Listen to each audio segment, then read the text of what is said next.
বিসমিল্লাহির রহমানির রহিম। আমি এখন রয়েছি দ্য ডেইলি ক্যাম্পাস এই ওয়েবসাইটে। এখানে দেখতে পাচ্ছেন রূপবৃত্তির অ্যাকাউন্ট নগদে রূপান্তরের সময় বাড়লো।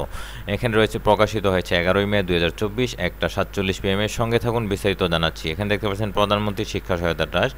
আপনারা যারা বৃত্তি পেয়ে থাকেন তাদের অ্যাকাউন্টগুলো যেমন বিকাশ, তারপর আরও যে অন্যান্য রয়েছে রকেট, সেগুলি বাদ দিয়ে আপনাদের নগদ অ্যাকাউন্ট করতে হবে।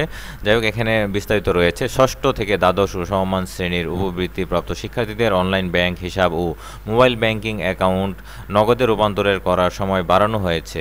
তো এর জন্য নোটিশ দেওয়া হয়েছিল সবগুলো অ্যাকাউন্ট যাতে নগদে রূপান্তর করা হয়। এখন সময় বাড়ানো হয়েছে। প্রধানমন্ত্রী শিক্ষা সহায়তা ট্রাস্টের আওতাধীন উপবৃত্তি কর্মসূচির আওতার তারা টাকা পান। এ সংক্রান্ত নির্দেশনায় বলা হয়েছে রোববার 12 মে পর্যন্ত অ্যাকাউন্ট নগদে রূপান্তর করা যাবে। আর মাত্র একদিন বাকি রয়েছে, আজকে 11 তারিখ। উপজেলা বা থানা মাধ্যমিক শিক্ষা কর্মকর্তাদের শিক্ষা প্রতিষ্ঠান পর্যায় থেকে পাওয়া আপডেট তথ্য অনুমোদনের সময়সীমা আগামী 14 মে পর্যন্ত।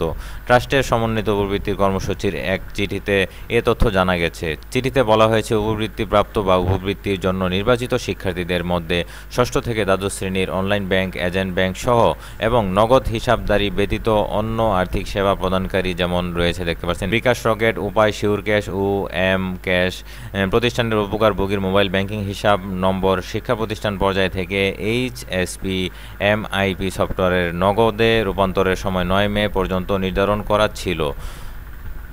সার্বিক অবস্থা বিবেচনায় শিক্ষার্থীদের তথ্য আপডেট করার সময়সীমা 12 মে পর্যন্ত বাড়ানো হয়েছে। HSP MIS সফটওয়্যারের অন্তর্ভুক্ত নগদ অ্যাকাউন্টসের তথ্য যাচাই বাটনে ক্লিক করে এটি পুনরায় সংরক্ষণ করতে হবে। উপজেলা বা থানা মাধ্যমিক শিক্ষা কর্মকর্তা শিক্ষা প্রতিষ্ঠান থেকে পাওয়া শিক্ষার্থীদের আপডেট করা তথ্য অনুমোদনের সময়সীমা 14 মে পর্যন্ত বলে জানানো হয়েছে। তো এ পর্যন্ত ছিল সংবাদটা। পরবর্তী যে কোনো আপডেট পেতে চ্যানেলটি সাবস্ক্রাইব করে সঙ্গে থাকুন। বিদায় নিচ্ছি, আল্লাহ হাফেজ।